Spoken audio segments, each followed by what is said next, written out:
probably heard a train horn before.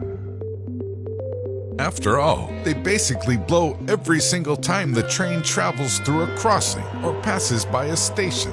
These loud blasts can be a little overwhelming and seemingly unnecessary. So why do trains even have horns? And why do they blow them so much?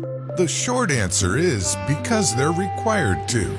But the real answer is more complex than that. In the U.S., the Federal Railroad Administration generally requires that trains blow their horns to alert motorists at each grade crossing, regardless of whether there's an obstruction or anything abnormal about the crossing.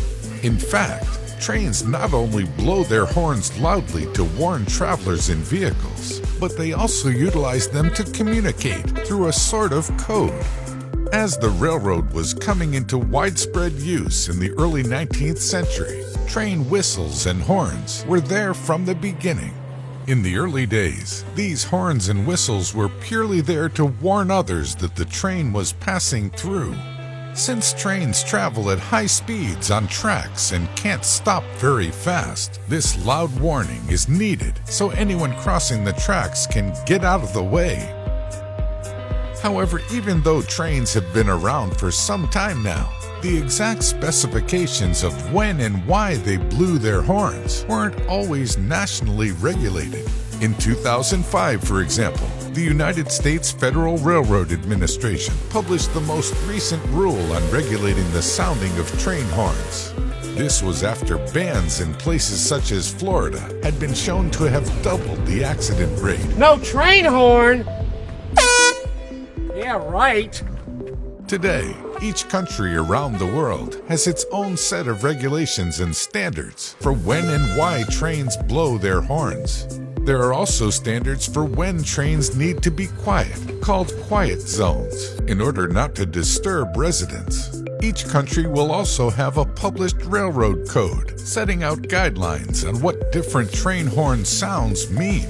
For example, in the U.S., trains make one short blow to signal they are applying air brakes, 3 short blows to signal they are reversing, and for approaching grade crossings, the signal is 2 long, 1 short, and a long blow of the horn.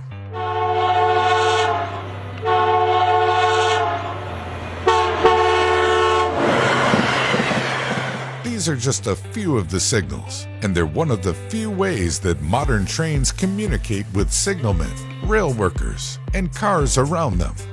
Around the world, there are also some interesting signals trains use for specific events. For example, in Canada, 6 short bursts signal a fire on the track. However, in the UK, it isn't the length of the burst that's varied, it's the tone of the horn sound. While radios and other communications techniques are standard in modern railroads, there's no better warning that a train is coming than its loud horn. So in summary, trains blow their horns because it's one of the most effective warning techniques for these massive high-speed rail cars. From the early days of railroads until now, the train horn has been a vital part of this transportation technique.